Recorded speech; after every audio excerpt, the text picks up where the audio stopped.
Ebyokwerinda byongedde okunywezebwa okwetoloola Paalamenti okuziyiza ebikolwa eby'effujjo ng'ebyeyolesa olunaku olw'eggulo ababaka bwe bakubaganidde mu Paalamenti ekyagiviiriddeko n'okuyimirira okumala ekiseera.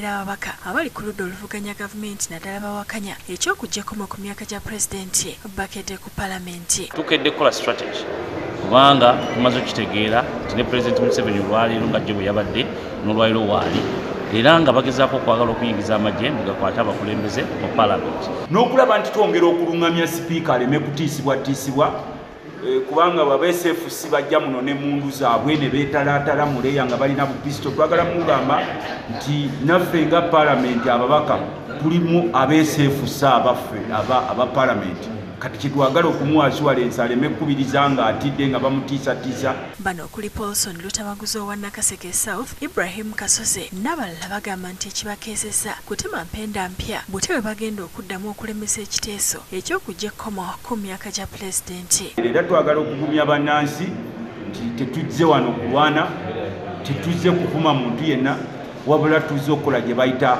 noble obligation yaffe y'okuteesa eggwanga n'okulaba wa gye tulaga. Abantu b'ensi yaffe naddala mulina okukimanya nti eggwanga lyaffe erituuse almost everyone is stuck. Twagala harmonizing mbeera Paalamenti yandibadde nga ebeera mu scaffolds west. Twagala ekintu oba ekifaananyi kya Paalamenti kiveeyo mu bulamu bw'okufu bwakyo. N'ekisinga byonna twagala kuzzaawo obwesigwa mu bantu abatuuba.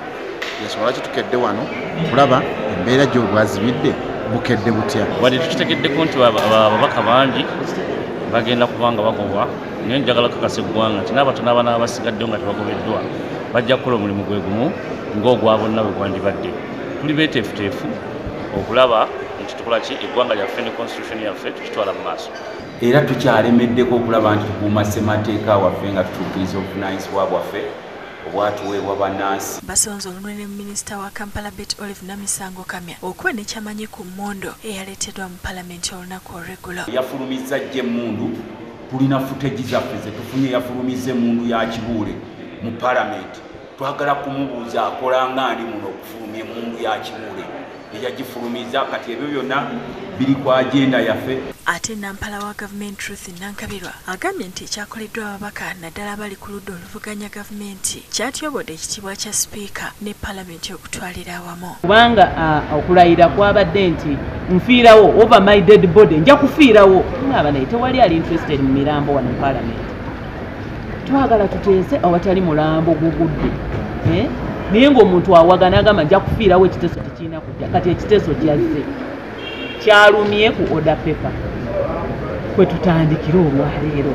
Asambaza n'ebyayogeddwa omubaka w'e Kawempe South Mubaraka Munyagwa bwe yaloopedde sipiika ng'amutegeeza nga Nankabirwa wajja mu Paalamenti ng'ayambadde bubi. N'oyogera nti Kifuiku ayambadde bubi. Kifuiku amanyiddwa nti omu ku bantu abambala obulungi mu Paalamenti wano.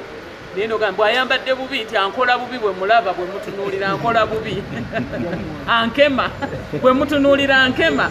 Kakati ebyo oyo Katemba ajja kuggwa. Obed Lutale yakusakidde eggulire lino ku Lwamukede TV.